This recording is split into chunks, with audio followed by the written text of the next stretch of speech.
Thank you for visiting the legendary Masterpiece channel today. We would appreciate it if you could use it for work or for sleeping down at night. Be sure to close your eyes when you're good night. Please play in the world of the work projected on the screen behind the eyelid. Then, we will open the store soon. Please take your time and relax. Run Meros, Dazai Osamu. Meros was furious. I decided that I had to get rid of the king of evil, wisdom and tyranny. Meros doesn't know politics. Meros is a village shepherd. I played a whistle and played with the sheep to live. However, they were more sensitive than people to evil. Today, Meros left the village, crossed the field, crossed the mountain, and came to the city of Syracuse, 40 kilometers away. Meros has neither a father nor a mother. I don't have a wife either. I live with my 16 shy sister. This younger sister was supposed to welcome a certain righteous herder from the village as a bridegroom soon. The wedding is just around the corner. Meros, therefore, came all the way to the city to buy costumes for the bride and other wedding treats. First, I bought the items, and then strolled around the streets of the capital. Meros had a friend on stilts. It's solicitous. Now I'm doing masonry in this city of Syracuse. I'm going to visit that friend from now on. I haven't seen him for a long time, so I'm looking forward to visiting. While walking, Meros wondered the state of the town suspicious. It's quietly. The sun has already fallen, and the darkness of the town is no accident, but somehow, not only because of the night, but the whole city is awfully lonely. The carefree Meros also gradually became anxious. I caught a young man I met on the street and asked if something happened. When I came to this city 2 years ago, everyone sang songs even at night, and the town should have been lively. The young people shook their heads and did not answer. I walked for a while and met the old man, and this time I strengthened my vocabulary and asked questions. The old man didn't answer. Meros repeatedly asked questions, shaking the old man's body with both hands. The old man replied slightly in a loud, low voice. The king kills people. Why do you kill them? The king says that everyone has an evil heart, but no one has such an evil heart. Did you kill a lot of people? Yes, the king's son-in-law at first. Then, give your own heir. Then, my sister. Then, my sister's son. Then, the empress. Then, Alexis, a wise retainer. I was stunned. Is the king turbulent? No, it's not turbulent. It is said that you can't trust people. These days, the minds of the vassals have also become suspicious, and they are ordered to give out hostages one by one to those who are living a little flashy life. If you refuse your command, you will be crucified and killed. 6 people were killed today. Listening, Meros was furious. He's an awful king. I can't keep it alive. Meros was a simple man. I went to the castle with my shopping on my back. Immediately, he was captured by the constable police. When I looked it up, a dagger came out of Meros's pocket, which caused a lot of noise. Meros was brought out before the king. What were you going to do with this short sword? Say it. The tyrant Dionys asked quietly, but with dignity.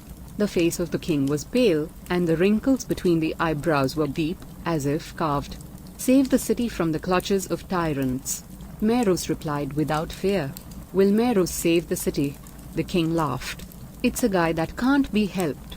You don't understand my loneliness. Don't say it. Meros stood up and refuted it. Doubting people's minds is the most shameful vice. The king even doubts the loyalty of his people. It was the people who taught me that doubting is the right mindset. People's minds cannot be relied upon. Human beings are originally a mass of greed. Don't believe it. The tyrant calmed down, muttered, and sighed relieved. I also want peace. What is peace for? Is it to protect the status of the king? Meros scoffed at this time. What is peace when you kill innocent people? Shut up. The lower-ranking king rewarded him with a quick face. You can say anything pure with your mouth. I can see the depths of people's bellies and are transparent. Even now, even if you cry and apologize after being crucified, you won't listen. Oh, the king is clever. It's good to be pretentious. I'm prepared to die properly. I will never beg for life.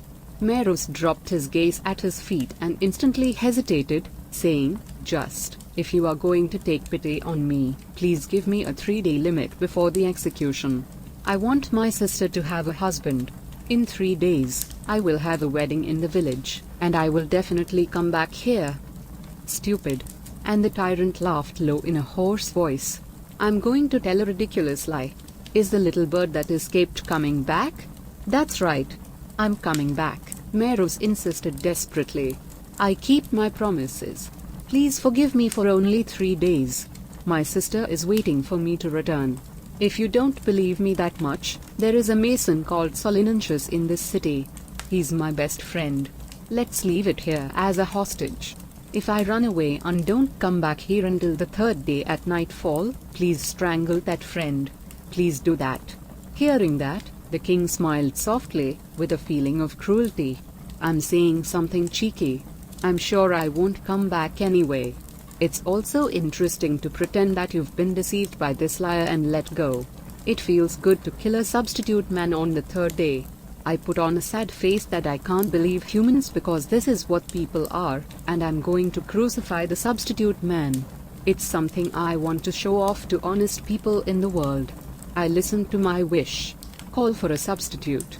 Come back by the sunset on the 3rd day. If I'm late, I'm sure I'll kill the substitute. You had better come a little late. Let's forgive your sins forever. What are you saying? Haha. If life is important to you, you may come late. I know your heart. Meros became frustrated and stepped on Ajit. I don't want to say things anymore. Solinentius, a friend of Stilt's, was called to the castle in the middle of the night. A good friend and a good friend meet each other for the first time in 2 years in the presence of the tyrant Dionys. Meros told his friend about all the circumstances. Solinentius nodded silently and hugged Meros. That was fine between my friend and my friend. Solinentius was struck by a rope. Meros has departed. It is a star-full sky in early summer. That night, Meros rushed to the 40-kilometer road without even sleeping, and arrived at the village. The morning of the next day, the sun had already risen high, and the villagers went out into the field to start work. Meros's 16th sister was also watching the sheep herd today instead of her brother. I was surprised to find my older brother, who was staggering and walking, tired. Then I noisily popped my brother with questions. It's nothing. Meros tried to laugh by force. I left an errand in the city. I have to go to the city again soon. I'm going to have your wedding tomorrow. Would it be better if it was early? My sister gazed her cheeks. Are you happy? I also bought beautiful costumes. Now, go ahead and let the people in the village know. The wedding is tomorrow. Meros walked out again, went home, decorated the altar of the gods, arranged the feast table, and soon fell down on the floor and fell into a deep sleep that he could not breathe. It was night when I woke up. As soon as Meros got up, she visited the bridegroom's house. And since there were a few circumstances, I asked him to have our wedding tomorrow. The herder of the son-in-law was surprised and replied that it should not be done, that there is still no preparation done here, wait until the grape season. Meros was pushing me further to say I can't wait, please do it tomorrow. My son-in-law's shepherd was also strong. It's hard for me to accept it.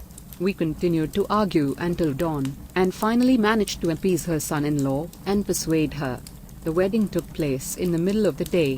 When the bride and groom had completed their oath to the gods, black clouds covered the sky, and it began to rain, and eventually it became heavy rain like shedding the axles. The villagers who were attending the feast felt something ominous, but even so, they drew a lot of feelings, and in a small house, the humid Muggy cheerfully sang songs, and clapped their hands.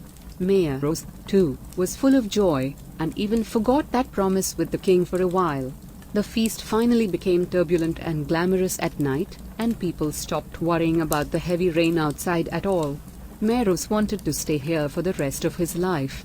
I wanted to live with these nice people for a lifetime, but now it's my own body, not my own. It's not going to be. Meros, whipping himself, finally decided to leave. There's still plenty of time until tomorrow's sunset. I thought I'd take a little sleep and then start. By that time, it seems that it will start raining slightly. I wanted to stay in this house for as long as possible. Even for a man about Meros, there is still something called regret. Tonight, I suddenly approached a bride who seems to be drunk with delight. Congratulations. I'm tired, so I'm sorry, and I want to sleep. When I wake up, I immediately go to the market. I have an important errand. Even without me, you already have a gentle husband, so you will never be lonely. Your older brother's least favorite thing is doubting people and then telling lies. You know that, too. Don't make any secrets between you and your husband. That's all I want to say to you. Your older brother is probably a great man, so you should have that pride too. The bride nodded in a dreamy mood. Meros then tapped the bridegroom on the shoulder. It is each other who has no preparation. My sister and sheep are the only treasures in my house. There's nothing else. I'll give you everything. Another thing, be proud of being Meros's younger brother. The bridegroom was embarrassed with his hands. Meros laughed and gave a nod to the villagers, walked away from the banquet, slipped into the sheep house, and slept deeply as if he were dead. It was around twilight the next day when my eyes woke up. Meros jumped up. Manami Muso, slept too long? No, it's still okay. If I start right now, it will be enough for the appointment to be on time. Today, I will show the truth of man to that king by all means. Then I'll laugh and go up to the crucifixion platform. Meros began to prepare himself in a leisurely manner. The rain also seems to be somewhat light. I was able to prepare myself. Now, Meros swung his arms in a big way and started running like an arrow in the rain. I'm going to be killed tonight. I run to be killed. They run to save their substitute friends. It runs to defeat the king's evil wisdom. I have to run. That way, I'm killed. Defend your honor from a young age. Farewell, hometown. The young Meros had a hard time. I almost stopped a few times. Ooh. I ran while shouting and scolding myself. By the time I left the village, crossed the fields, passed through the forest, and arrived at the neighboring village, the rain stopped, the sun rose high, and it was about time it got hot. Meros clears the sweat on his forehead with his fist, and if he comes this far, it's okay, there is no longer a regret for his hometown. My sisters will surely make a good couple. I'm sure I don't have any concern right now. If you get straight to the Ojo, that's all right. There's no need to hurry up that much either. I regained my optimism, let's walk slowly, and sang my favorite small songs in a good voice. I walked around 8 kilometers and went 12 kilometers, and when I reached the middle of 40 kilometers, the calamity that fell and sprung up, Meros's legs, stopped. Look, the river ahead. The water source of the mountain was flooded by yesterday's heavy rains, and the turbidity gathered downstream steadily, destroyed the bridge in one fell swoop, and the torrent that echoed was bouncing off the bridge girder in the leaves. He is so stunned that he can't move while standing. I looked around here and there, and also tried calling as much as possible by voice, but all the Tsukibane was dredged up by waves and there was no shadow, and the appearance of Watamori could not be seen. The flow is finally swollen up, and it looks like the ocean. Meros crouched on the riverbank, raised his hand to Zeus, while crying in a man's cry, pleaded, "Oh, calm down, the raging flow. Time is ticking away. The sun is already midday, too. If I can't get to the castle before it sinks, that good friend will die for me." The turbulent flow goes mad harder and harder, like laughing at the cries of Meros. The waves swallow, curl, and inside the waves, and then time disappears every moment. Now Meros is prepared. There's no other way to swim. Oh, see the gods too. It is now time to demonstrate and show the great power of Makoto, which cannot be defeated by muddy currents.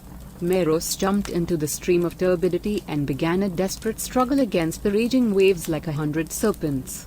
With the power of fullness in his arms, what kind of reason did he scratch the flow of swirling and dragging? God thought it was pitiful to the appearance of the lion son of man, and finally gave me mercy. Even though it was swept away, it was able to stick to the trunk of a tree on the opposite bank. I'm thankful. Meros made one big tremor like a horse, and immediately rushed ahead again. You can't do it in vain, even in one moment. The sun is already tilting to the west. When I was relieved, I climbed up the mountain pass with heavy breathing, and suddenly a band of bandits rushed out in front of me. Wait. What are you going to do? I have to go to the castle before the sun sets. Let go. I won't let go of it. Leave everything you have. I have nothing but life.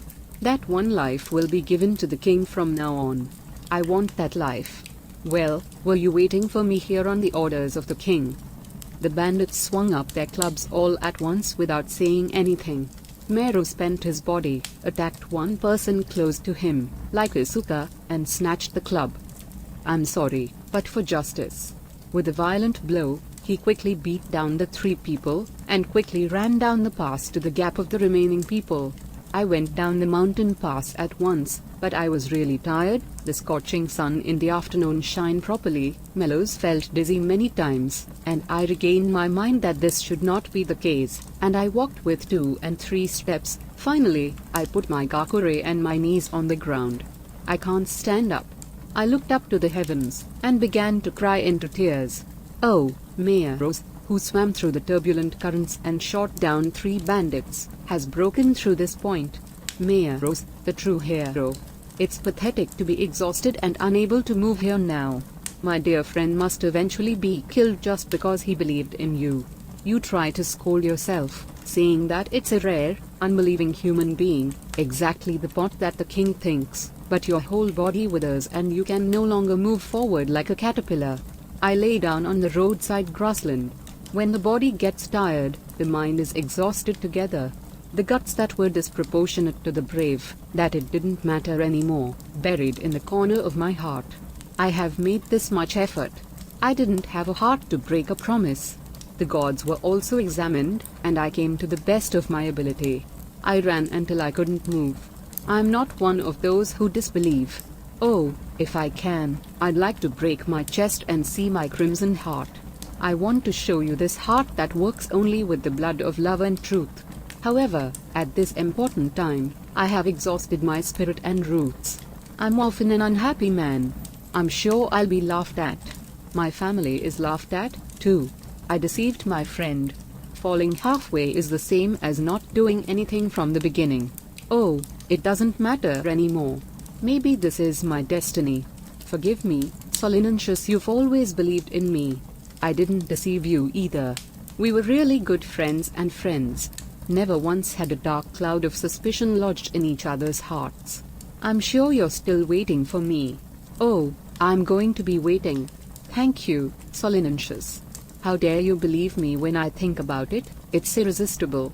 The truth between friends and friends is the most proud treasure in this world. Solinentius, I ran. I didn't intend to deceive you. Believe me. I came this far in a hurry. It broke through the turbidity. Even from the bandits' surroundings, he slipped through and came down the mountain pass at once. Because it was me, I was able to do it. Oh, don't hope for me on top of this. Leave me alone, it doesn't matter, it's okay. I was defeated. There is no sloppiness. Give me a laugh, the king whispered to me to come a little late.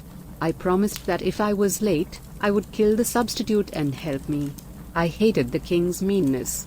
But now, when I turn to it, I'm just as the king says. I'm going to be late. The king would laugh at me at one point, and then let me go without incident.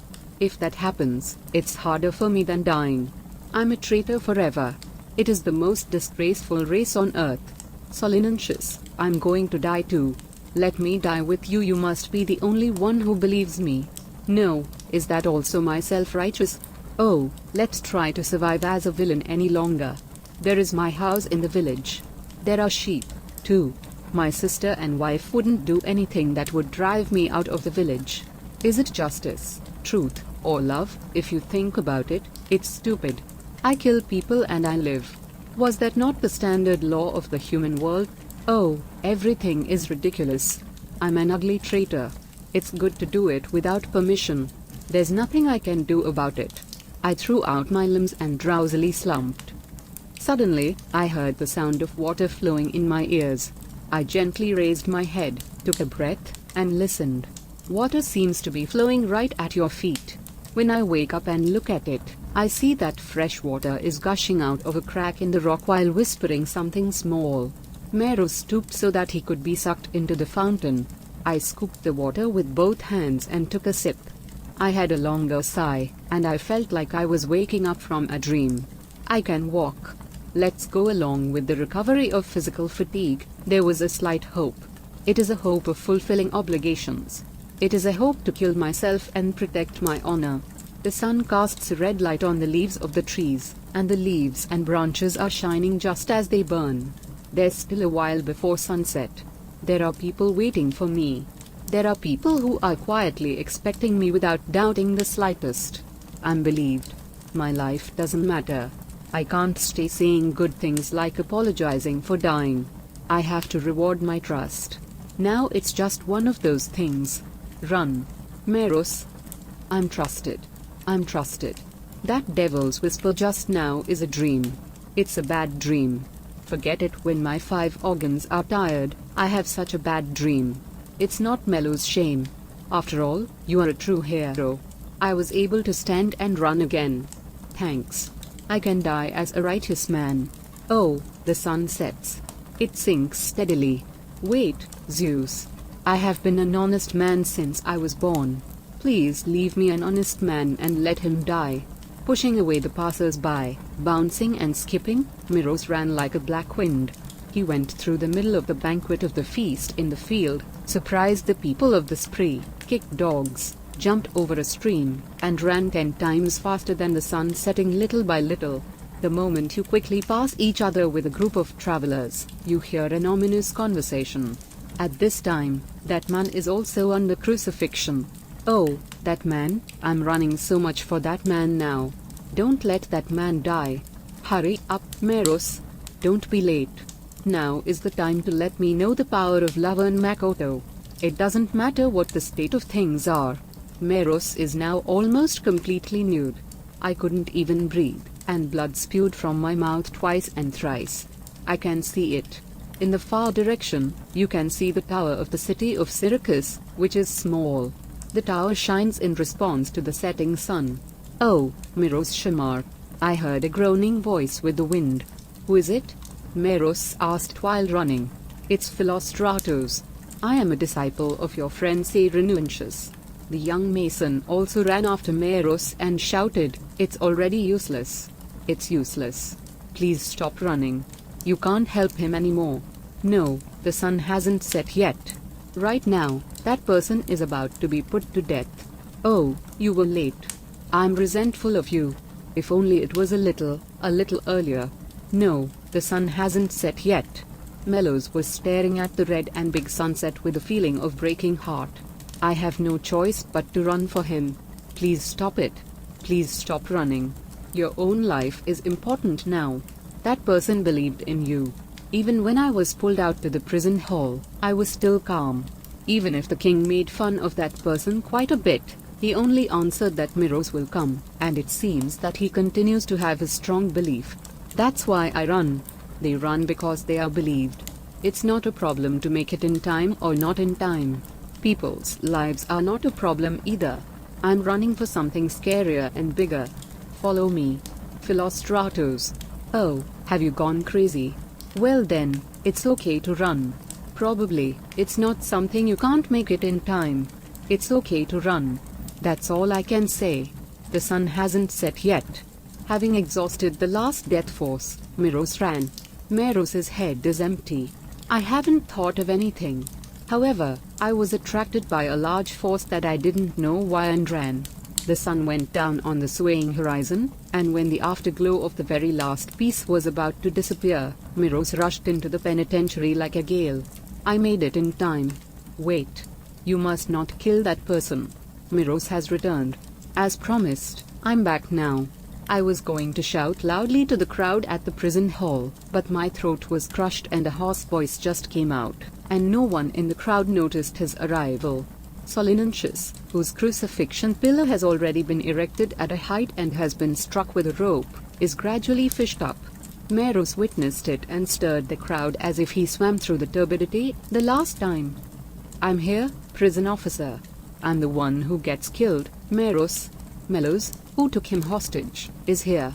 While shouting with a hoarse voice, I finally climbed to the crucifixion stand and clung to the legs of my friend who was being fished up.